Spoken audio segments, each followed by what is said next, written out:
Mga idol, may nagbo-book signing dito. Nakita ko yung libro niya about business. So, puntahan natin siya. Medyo mahaba lang yung pila pero antayin natin. Guys, medyo mahaba na yung pila. Napansin ko dito, eto pala siya. Siguro mag-skip na tayo. No? Tanungin na natin agad kung paano siya yumaman. Tara. Sir? Sir, excuse me, question for you. Paano po tayo yumaman? Uy, kilala kita ah. Sikat ka, pinapanood kita eh. Sir, salamat po, sir. Sir, nakita ko po yung mga flyers. Nakita po namin na meron po kayong launch ng libro ngayon about business. Na-figure out namin, sir, na nagbibigay kayo ng mga advice. So, tanong lang, sir, paano po tayo yumaman? Seeker ako sa maraming industry. Pero at least yung top 3, logistics, real estate, at saka resort operations. Pero hindi, sama ko rin si products. Paborito ko rin yung products. Grabe, sir, ang dami po pala. Sir, ako po nag-interview po ako ng mga successful business owners dito po sa Pilipinas. Baka pwede po kayo ma-interview kahit sandali lang. Oh, sige, after nito, tapusin ko lang to. Ayaw po, sir. Game na ako Wala, eh. wala pong problema. Sige po.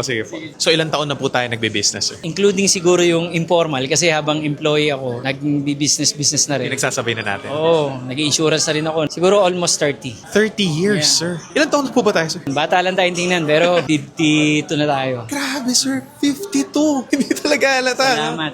Ano sikreto, sir? Ano sikreto sa ganyan? Siguro family, tsaka prayers. Pagmamahal at saka pagmamahal sa Diyos. Pero sir, tanong ko lang po, kailan po natin nakuha yung first million natin? Mga 26 kanyan. Galing po ba tayo sa pera? Hindi.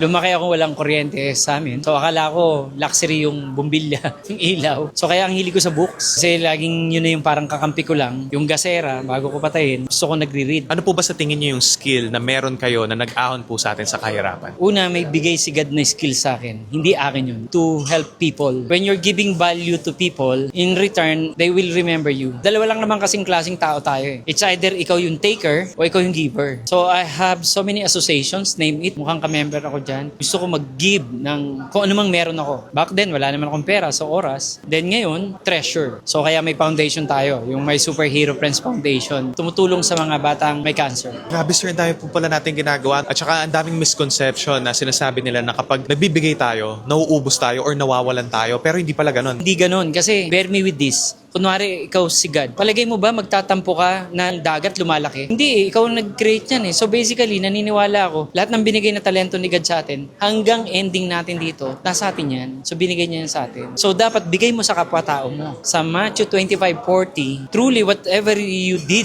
to the less of my brother and sisters, you're doing it for me. May joke nga ako eh, yung mga isnat sa'yo tomorrow, yan yung hindi mo tinulungan kahapon. Grabe yung totoo yun sir, no? Lahat po ng bagay na ginagawa natin sa mundong to may effect talaga sa mga tao nasa paligid natin. At lagi natin tatandaan na kapag gagawa tayo ng mabuti, ginagawa po natin yon para sa Panginoon, no? Yeah, as a matter of fact, yung mga nakapila dito, mga mentees ko yun. Kilala akong Mentor Mike, pero dati wala pang pangalang Mentor Mike. Sa ilalim ng manggahan, mahilig ako magturo. So sometimes binibigyan tayo ng kakayahan ni God na makita yung potential sa bawat tao. Wala pa akong na-meet na tao na walang potential, walang talent, walang passion. Hindi namamatay ang apoy ng kandila kung nagbibigay siya ng apoy sa iba't ibang kandila. Pero tanong ko lang po sir, kasi kayo ako pa po naririnig na binabanggit nyo si God. Naniniwala po ba tayo talaga kay God? Yes. Pero dumaan din ako, nadapa rin ako. Akala ko believer ako, pero marami akong ginagawang hindi maganda. Pero si God ginising ako eh. So dati nasa sugalan din tayo, nasa sabungan, nasa casino. Hindi naman talaga tayo perfecto eh. Sabi nga, we are all sinners. We just sin differently. Sa mga viewers mo, itigil na nila yung kasisisi nila sa sarili, condemnation. We just an inch away to have a new life. Yung totoo po yun sir, no? Kahit gaano karaming beses po tayo madapa, no? Hindi po natin alam na baka yung huling pagtayo natin, yun na pala yung magbabago ng buhay natin. Totoo yan, totoo. Kasi every gising is a blessing. This is true. Yung kapatid ko tumulog lang, hindi na nagising. Every morning, yung isa kong paa, tank, yung isa, you. Uy, may paa pa ako. Gising uli ako ngayong morning. So, pag nagsimula ka sa ganung attitude, kahit pa medyo hindi okay yung morning mo, tumatama yan. Pero sa tingin niyo po ba sir, si God po ang dahilan kung bakit nandito po tayo sa kinatatayuan natin ngayon? Absolutely. Anybody can give money, but the mere fact na nandito kayo, you give time. We can earn more money, but we cannot earn more time. At this very moment, may taong nasa hospital na ang wish lang mapuntahan yung pinupuntahan natin ngayon or makatayo sa pwesto natin. Pag ganun yung mindset natin, na itatransfer mo siya sa business. Kailangan ma-improve mo yung mindset mo muna. Tapos, ang tawag ko heart set, then human set. Pero sir, tanong ko lang po, kasi parang nagsasign po kayo ng libro. Naglo-launch po ba tayong libro ngayon?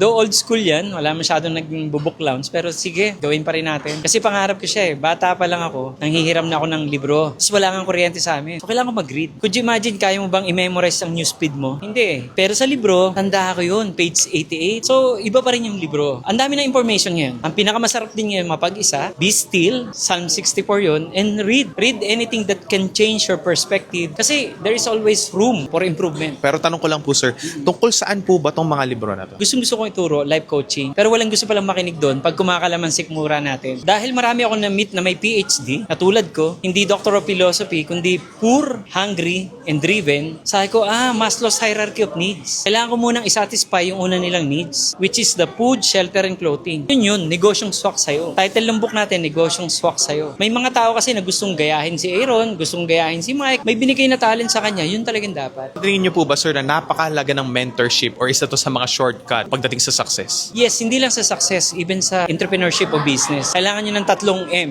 Market, ito yung bebentahan mo. Kailangan mo ng money, yung capital, and kailangan mo ng mentor. Nagkamali na ako, hindi mo nagagayahin. Hindi tayo magpapaturo mag-drive sa isang taong hindi marunong mag-drive. Grabe yun, totoo po yun, sir. Pero tanong ko lang po, sir, kayo po bilang isa sa mga pinakamagaling dito sa Pilipinas na mag-mentor, may mentor rin po ba ang isang Mike Marana? Oo naman, nandito nga yung isa kanina. At hindi lang yun, napakarami kong mentor. Ano po ba yung biggest lesson na nakuha mo from your mentors? May mentor ako na hindi ko pa siya namimit. Nabasa ko lang yung libro niya at saka napanood ko lang siya sa TV. Pwede rin yung ganon, di ba? Oo. Sinabi niya, there's no failure except giving up. So kung hindi pa pala ako tumitigil, hindi pa failure yun. Pero tanong ko lang po, sir, pag tumigil ka ba at sinabing failure, masama ba to? Hindi. Part ng existence natin ang failure. Laging may lesson pa rin. So last question na lang po, sir. Any advice naman po for the younger generation na gusto mag-succeed sa industry na gusto nilang pasukin? Una, pray to God kung ano ba talaga yung passion mo at talent mo. Nanonotice ko ngayon, nagkokopyahan yung tao. Siguro napanood, uy, kaya ko rin to eh. Hindi. May binigay talaga sa'yo eh. Manonotice mo kung sino ka talaga. Pangalawa, create value. Ikaw yung taga-addition, ikaw yung giver. The real purpose daw of a human being is planting a tree that you will never enjoy the shade of it. So, nung mga ginagawa ko, hindi ko talaga plano na ako mag-harvest. Ang gusto ko lang, gawin siya nung moment na yun. Yun, totoo po yun, sir. The more value you give, the less you need to chase success that finds you. Absolutely. So you have a wonderful advice, Sir Mike. So thank you so much for your time. Maraming salamat po. Salamat sa'yo. Salamat sa